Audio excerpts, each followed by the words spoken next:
From Rhythm and Light in Chicago, I'm Steve Ordower, and welcome to Rhythm of Life. Today on the show, I sit down with an actor who has been a fixture on the film and television landscape for decades. You may know him from The Ghostbusters, Miss Congeniality, the HBO series Oz, The Crow, or a slew of other productions. But today, you will get to know him in a very personal way as we explore his long and winding career. So sit back and enjoy this thoughtful, fascinating, inspiring, and at times downright hilarious conversation I had with this American treasure, who is one of the most gracious and thoughtful people I know, and happens to be a very dear friend of mine, Mr. Ernie Hudson. We haven't gotten here by accident. I mean, that school I went to, I was able to sort of come out of it, but most of those kids, almost all those kids, they got lost, and did not have great lives. But it's needed, whether we'll step up to the reckoning without going to civil war. I mean, whether we'll see there's a need, and maybe we personally might not have, a reason to say, what, we need to be inclusive. We're all in this together. That sense of unity as Americans. Of course, now with the whole social media and the internet and all of that stuff, I mean, they're playing with our minds and trying to control and all that. Oh my gosh! I don't know how we overcome this new place we're at, but I think we have to. And the thing with African American movies and some of the stuff they're doing, these stories have not been told. They need to be told. Yes. But the whole angst and some of the tragic stuff, we didn't survive with just the tragedy. People loved and laughed. Today, guest host Bob Hercules sits down with the prolific author, journalist, and filmmaker Alex Kotlowitz. When I had finished the bulk of the reporting, I went through this kind of really deep depression, unlike anything I've ever experienced before. And I wasn't kind of self-aware enough to realize what was going on, but I realized in hindsight, I went into therapy, I needed to, was it had so much to do with all these stories that I had digested over the course of the previous few years. For me, the great catharsis I had, of course, is I was able to take pen to paper and tell these stories. Right. And there's something really empowering about like your father had done many years earlier, about his to get it out on paper is cathartic. Yeah. Right. Wow. Yeah. It's a brave book to have taken on, and I again don't mean to take anything away from the trauma that they experienced, but for you as well, it's difficult. But I'm so glad you wrote this book, because again, it gives us an insight. All we hear about is this person was killed in a shootout or this and that, and we don't know who these people are. Right, and more often than not, you read stories that it was gang related, suggesting that the victim would kind of got their due, or what goes around comes around, or we just have these stories or headlines of numbers like we're in a pennant race, and we kind of forget about these individuals. I want privacy 18. You know what I'm saying? Because I'm a gangbanger. I ain't gonna lie. I'm gonna keep it real with you. Silas Ratcliffe and Maurice Childress are both 16. Both are associated with a gang and say they wouldn't be surprised if they were shot today. Just walking down the street, you never know. Walking down the street, you never know. It just be your time to go. Right. You always gotta look behind, turn your back. Bullets ain't got no name. They might want to kill me, and then they end up killing you, and not killing me. The kids are matter of fact about the things they do and what they've seen. I've seen people get shot, killed, robbed, stabbed. I've done some of that, all that. It's just crazy. According to Chicago police, the murder rate here is up 35% compared to last year. People living here say the gangs have taken over. Some say they'd like to see the National Guard come in. We need help. You need help. That's the only way I can put it. Maurice and Silas say there are no jobs and people have no idea how hard it is to survive. Also, to recognize that it doesn't go away. It's not, you lose a loved one. It's not like a week from now you're walking around and beginning to experience all this joy again. Right. And you've right. got to, the other thing about it is, unlike veterans returning from combat, you got to look over your shoulder and worry about what's going to happen next. That's right. Hailed by NPR as one of America's defining voices of freedom and peace, Mavis Staples is an iconic artist whose impact on culture continues to reverberate. She's both a blues and a rock and roll Hall of Famer, a civil rights icon, a Grammy Award winner, and a chart-topping soul, gospel, R&B pioneer. She marched with Dr. King, performed at John F. Kennedy's inauguration, and sang in Barack Obama's White House. She's collaborated with a wide array of notable artists such as Prince, Bob Dylan, and Ry Cooder. Well, Uncloudy Day took off. It took off, and it just, she said, Staples, this record is selling like an R&B. And we began getting letters from all over, everywhere. I was singing bass on this song. You know, we'd sing down in harmony. Whoa, they tell me. Whoa, so we knew that the people had bet their money that I was not a little girl. We were fooling. My brother was singing. And we'd sing the song down to it came to my part. And Purvis would ease in to the microphone like he was going to say the bass part. And the people would go, wow, I told you that wasn't no little girl. I told you. And they going through all that. I'd ease in, and then I would come, well, well, well, oh, well, well, well, oh. Yes, so yes, they tell me. Lord, they tell me now. I got a home, got a home beyond the sky. Well, oh. Man, the people, the disc jockeys would say, this is little 14-year-old Mavis Staples singing on Cloudy Day. People would not believe I was a little girl. I bet they didn't. I had to be either a man or a big fat lady. So we would fool the people. You know, man, the place would go, wow. I bet it did. They would go, because I was a little skinny girl. A critic once said, give John Langford 4 hours with nothing to do, and chances are good he'll create another side project. And yeah, we got quite good with minimal resources at actually putting on some kind of exciting show, but literally it was all backwards. Rather than having a solo, someone would drop out. Right. You know, so that's where the Gang of Four perfected that as well. Right. It was like, that was like a dub reggae thing, you know, where rather than add something else on top at this point.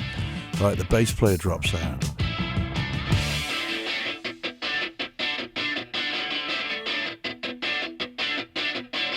Those were the kind of dynamics. They were very simple, but they were very effective.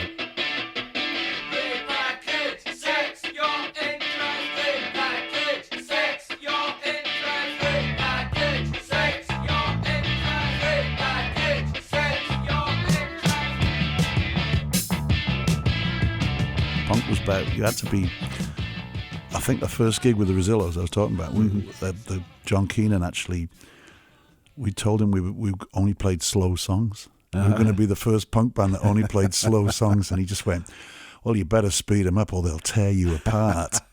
Before he left our studio, John performed a brand new song that he had just written, a fitting song for the divisive times we're in. The mission is to frighten and confuse you, distract and call you losers. You're all losers, losers, losers, losers.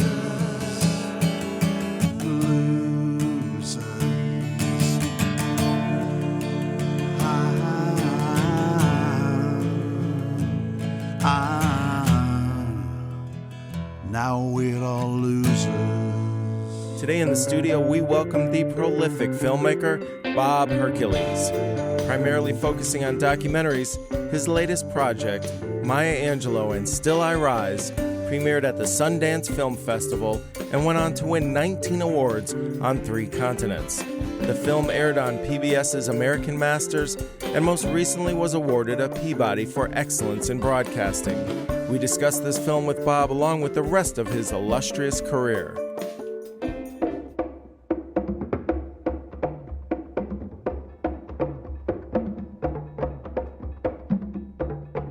We may encounter many defeats, but we must not be defeated.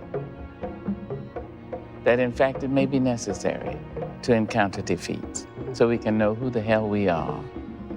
There was one clip that, the whole film struck me. It was a wonderful piece, and congratulations on it. But there was one piece in particular where she was speaking in front of a crowd of people, audience maybe 70, 100 people, what have you. She was talking about this, I think a woman who worked a service job as a maid or something like this, right. A single mother, and she laughed, but she wasn't really laughing. Right. I have written a poem for a woman who rides a bus in New York City. She's a maid. She has 2 shopping bags. When the bus stops abruptly, she laughs. If the bus stops slowly, she laughs. I thought, Now, if you don't know black features, you may think she's laughing. But she wasn't laughing. She was simply extending her lips and making a sound. I said, oh, I see. That's that survival apparatus. Now, let me write about that to honor this woman who helps us to survive. 70 years in these folks' world. The child I works for calls me girl. I say, yes, ma'am, for working's sake. I'm too proud to bend and too poor to break. So I laugh until my stomach ache when I think about myself. As I'm watching this film, I kept thinking, what did you take away from this experience? How has this enriched you personally? Well, I learned some things from her. Forgiveness is one of her main things that she was always advocating, forgiveness and reconciliation. So I've always been a believer in that. But listening to her idea of it and her commitment to it really was very strong and solid. So it was something I learned a lot from her. The other thing I got from her was, we call the film And Still I Rise, which is from one of her famous poems. And I think about how inspiring her story is, that she came from this low level, from being a black woman in the Jim Crow South and being a woman in a white man's world and having been raped when she was 8 and all the crap you go through, and yet to rise above that. She was not bitter at all. She took that and made what she could of it, and she used, I think she, I guess I would say, had grace. That was her strongest. Personified. Yeah. She had tremendous grace in the face of such adversity. It was remarkable. And it was inspiring to me. Today on the show, Bob Hercules sits down with attorney Flint Taylor to discuss the murder of Black Panther leader Fred Hampton in 1969, who is the subject of the recent film Judas and the Black Messiah. All of these leaders and organizations were very powerful in the civil rights movement and in the black liberation struggle. So Hoover then sent out memos in 67 and again in early 68, calling for disruption and, quote, neutralization of these leaders and these organizations. And of course, we learned that neutralization is a term and was a term of art. CIA used it, and that could mean several things, but it included, of course, assassination. And that they named not only the organizations from SCLC all the way to the Nation of Islam and SNCC and Rap Brown and his organization, but they named those leaders as messiahs who could electrify and unify the black nationalist movement. They then Hoover sent out this memo saying we need to neutralize these leaders and these organizations and prevent the rise of a messiah who could do this in the sense of could electrify and unify the movement. So we always say in the Black Panther Party that they can do anything they want to us. We might not be back. I might be in jail. I might be anywhere. But when I leave, you can remember I said with the last words on my lips that I am a revolutionary. And you're going to have to keep on saying that. And so Fred Hampton fit into that category soon after these memos went out. And of course, the second memo went out in early 1968, only a month before Dr. King was assassinated.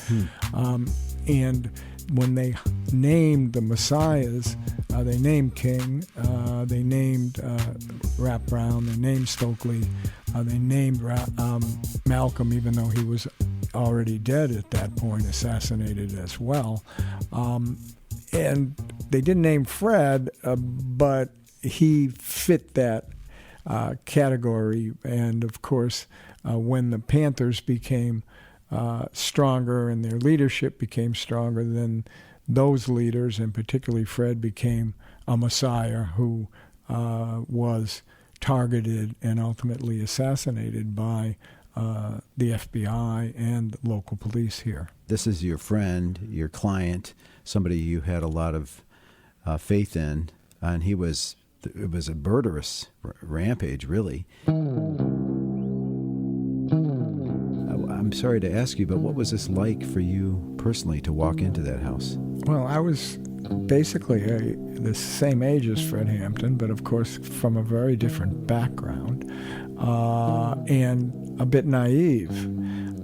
So to walk in to the apartment, of course, the first thing was shock. You know, there was blood on the floor outside of the apartment, the room that Fred Hampton had been asleep and murdered in, because his body had been dragged off of the bed and laid on the floor there.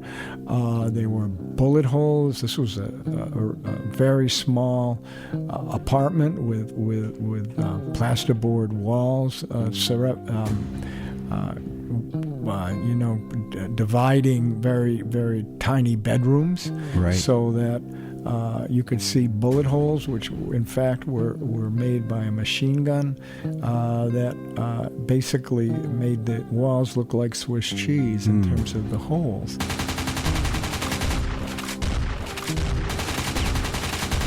It was extremely shocking.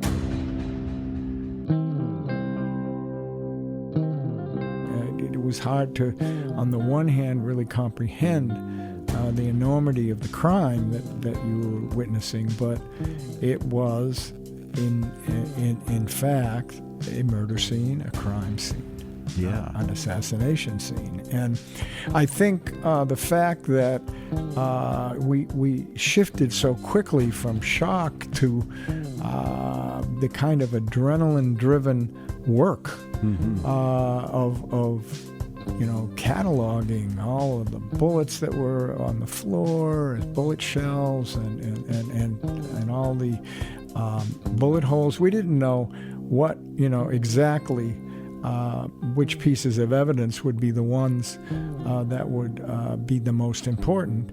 We did know that the front door was an important piece of evidence, because they had started saying that there was one bullet hole, and it was the one that showed that the Panthers started it because it went from the inside to the outside. Oh, right. And so we, and Skip particularly, went to that door panel, saw there were two holes, one going in and one going out, and he then had the pictures and the video taken of the panel in the door, and then we took the panel out of the door and we transported it to a ballistics expert in upstate New York to be analyzed. Wow. And there were several things that were very cloak and daggerish and very much remained in my mind. The police had said Rush is next, because Bobby Rush was not in the apartment. We thought they might be coming back to the apartment, so we were like operating under a certain amount of fear that actually we might be raided and arrested for what we were doing.